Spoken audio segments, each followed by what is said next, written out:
Well, Kearns Construction came today and installed this gutter.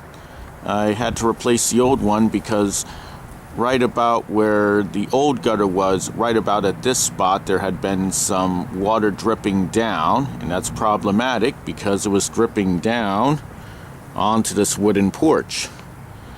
And I don't know how old the old gutter was, but yeah, this one here is nice and white and shiny, and I think also it has an angle the other one doesn't have, so the water definitely heads in the direction of the spout and then goes down. So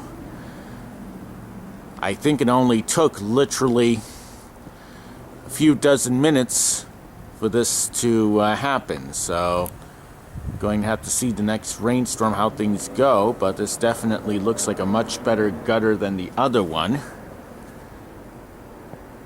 And they even removed the old gutter also, so I don't have to find a way to break it down and throw it out. It's just all gone.